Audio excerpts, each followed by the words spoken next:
agradecerles a todos ustedes haber compartido sus historias, haber tenido, todos hicieron esfuerzos muy grandes, muy fuertes y muy diversos. Hay quien hizo aproximaciones etnográficas, ustedes lo pudieron ver muy claramente, quien hizo descripciones,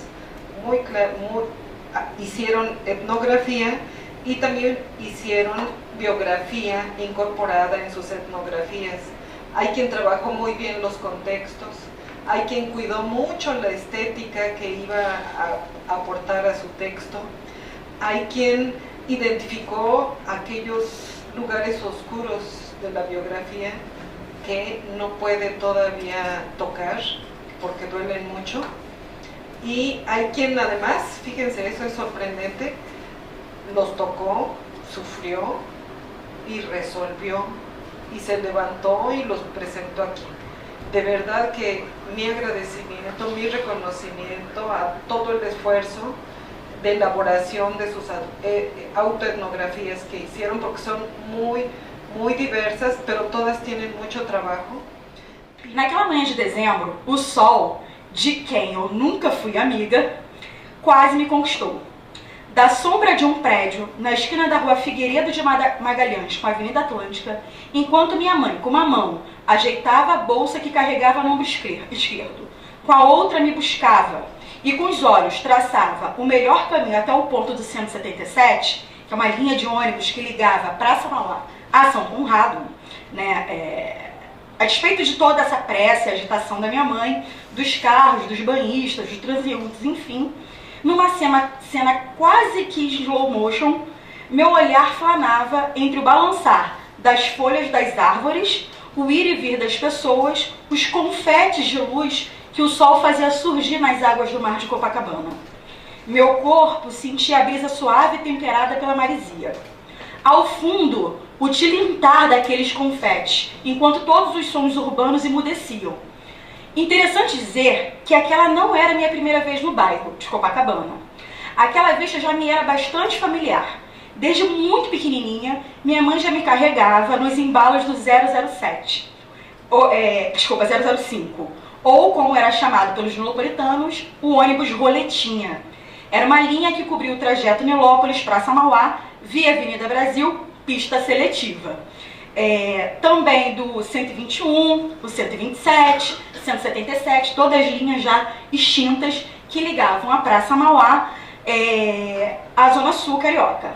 Às vezes percorríamos o mesmo caminho de carro com meu pai, mas a finalidade da viagem, que era literalmente uma viagem de Nilópolis para a Zona Sul, era apenas o lazer, a cultura.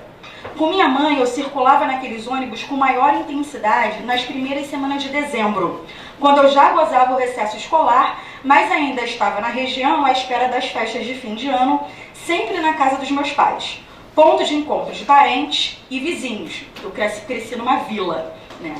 Nesses dias, meu pai trabalhava muito, abastecendo os bazares da Baixada Fluminense, com todas aquelas miudezas que a gente simples gosta de comprar para levar mais dignidade ao lar no Natal.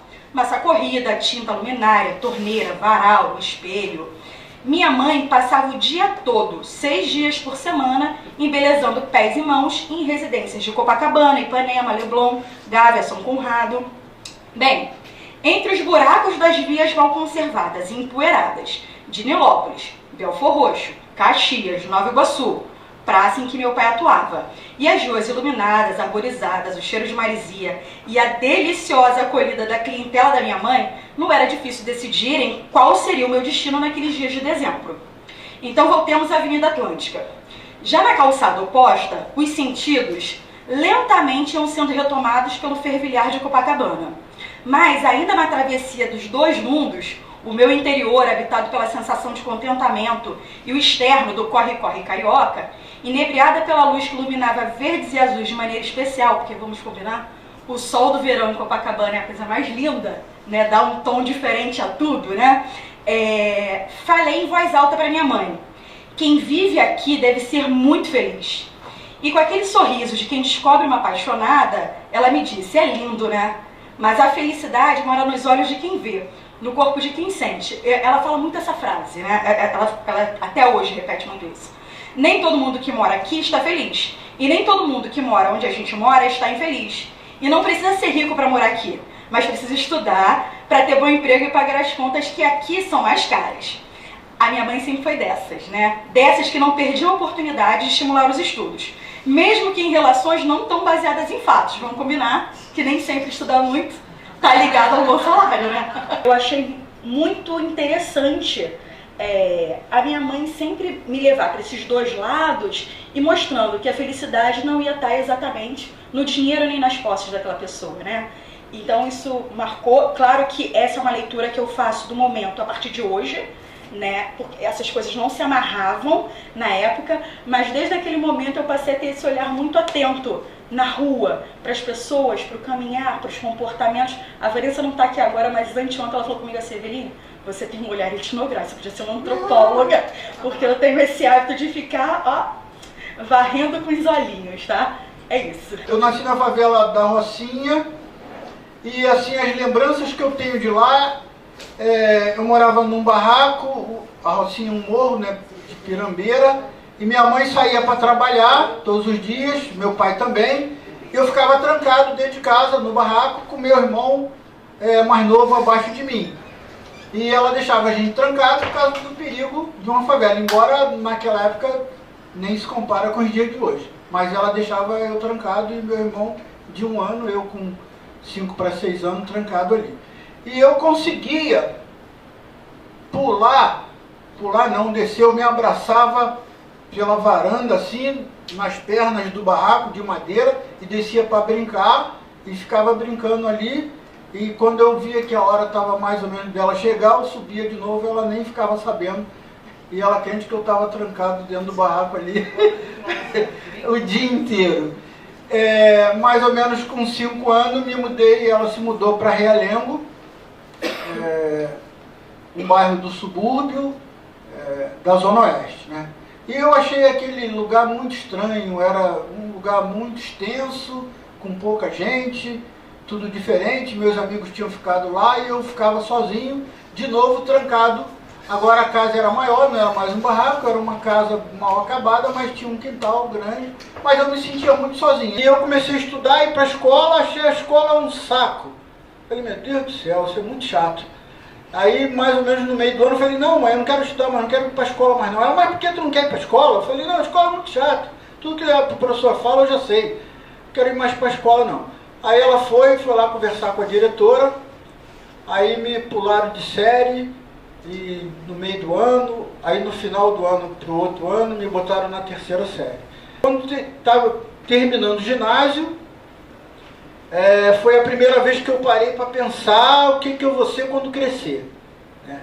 Aí tinha que pensar no 2º grau, e muitos daqueles colegas pararam de estudar e alguns começaram a pensar no ensino médio. Foi quando eu pensei, vou fazer o ensino médio, mas vou sobreviver como? E é um momento em que os garotos, a família começa a pressionar naquela época os garotos para trabalhar, né? Que é para ajudar na renda da família pobre. E aí eu pensei, falei, não, eu acho que eu vou fazer uma escola técnica, né? Descobri que haviam escolas técnicas federais e que quem estudava naquelas escolas tinha a chance de se profissionalizar e mudar o padrão de vida. Aos 7 anos foi muito bom. Também seguia a vida, sem muitas responsabilidades, só estudava e ajudava nas tarefas de casa quando era solicitada. Foi um ano muito divertido. Aos 9 anos, repeti a 2ª série e aí eu consegui dar continuidade na minha vida. Esse aqui é uma foto da minha colega de trabalho, de estudo no ensino fundamental até o ensino médio. Nós duas estamos hoje fazendo atuando na mesma área, na educação infantil e trabalhando nas escolas do município e na faculdade. Minha vida profissional, iniciei a carreira acadêmica na Escola Imaculada Conceição, aqui quando eu estou com eles. Quando eu estou compartilhando a vivência dentro da comunidade. Eu como junto com eles o que eles me dão e aquilo que eles me compartilham como alimento, né? Então, essa é deixa eu ver se eu tenho mais alguma aqui. Aí nós também fazemos os nossos movimentos, né?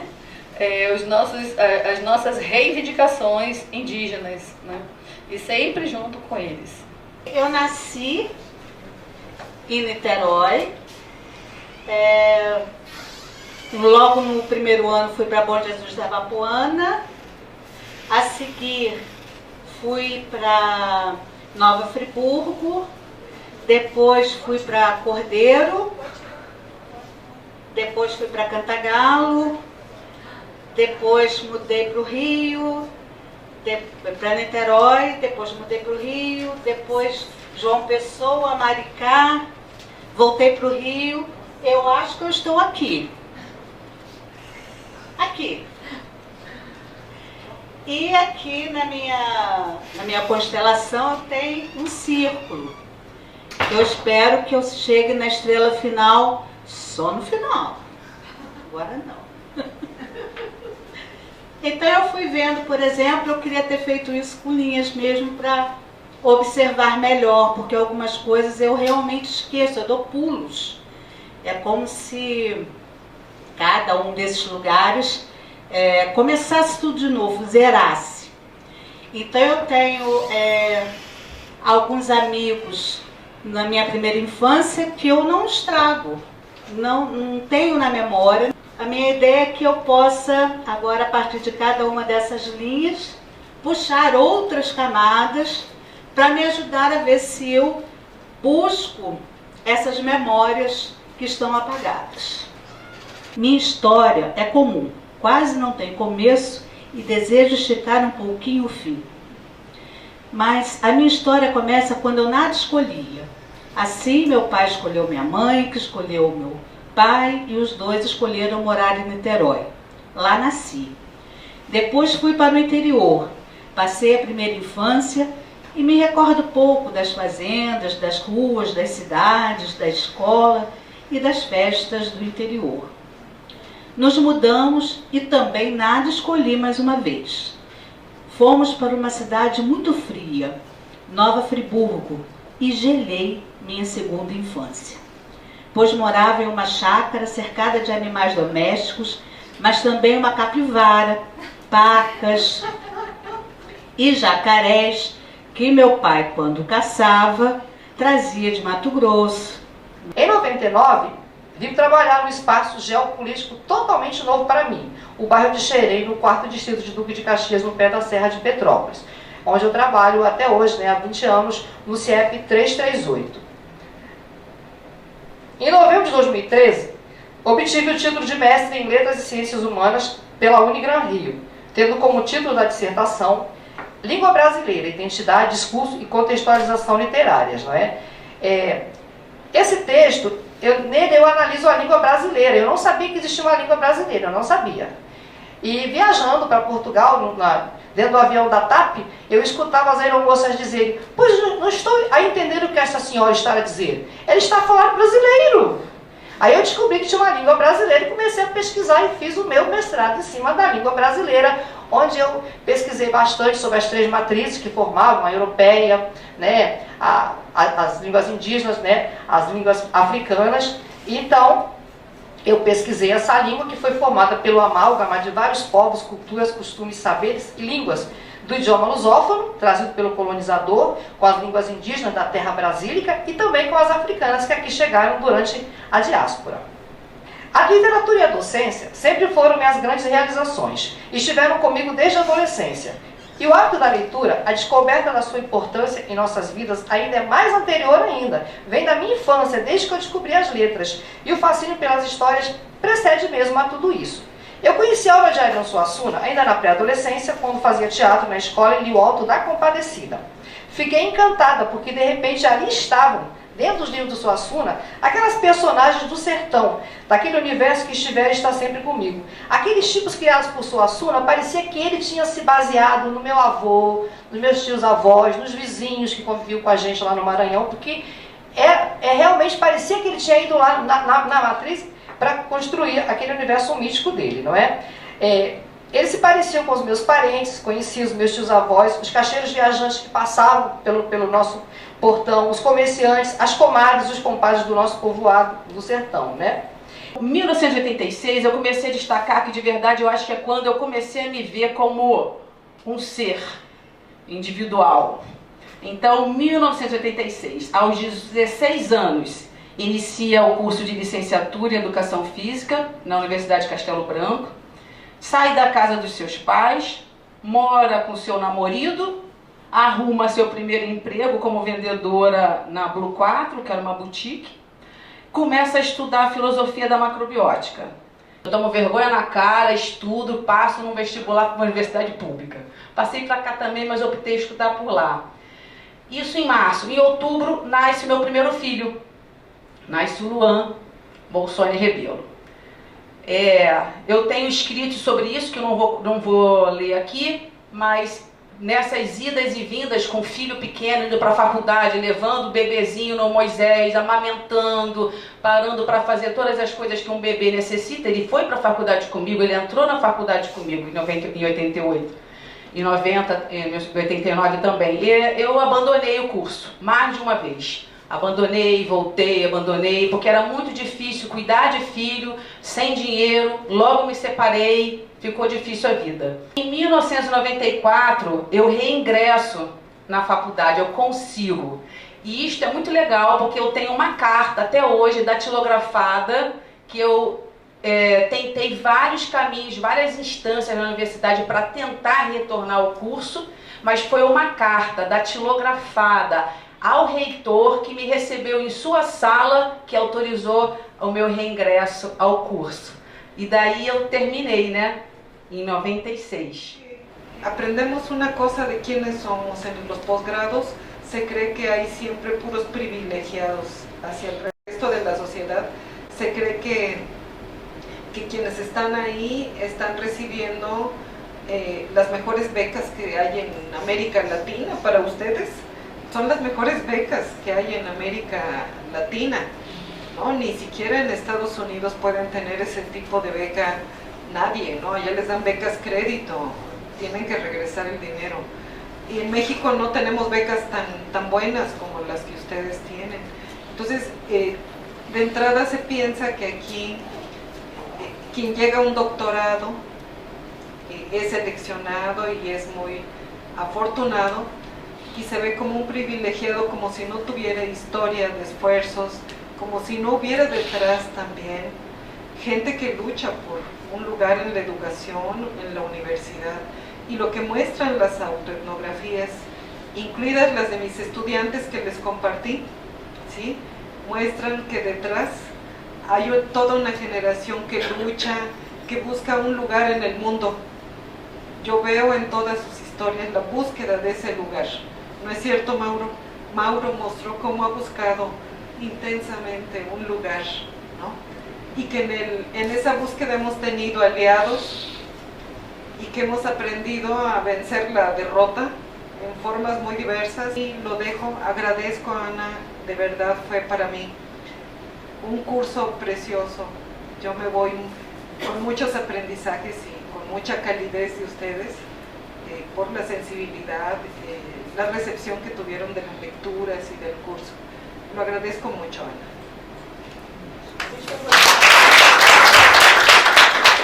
Quero dizer que nós da UERJ estamos profundamente honrados em termos você aqui, uma querida amiga de longa data, com quem tem por quem tem profunda admiração.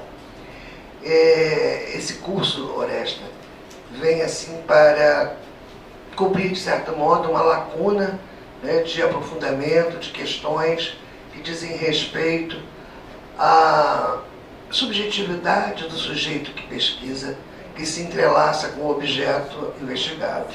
Então, eu te agradeço demais, dizer que esse curso foi um sucesso absoluto. Então, eu queria agradecer demais a Oresta e dizer assim que as pessoas que quiserem fazer o uso da palavra podem me fazer. A proposta de fazer o curso era de dar uma nova mirada, um novo olhar às narrativas do ponto de vista autoetnográfico. mas eu entendo que o curso foi muito além disso.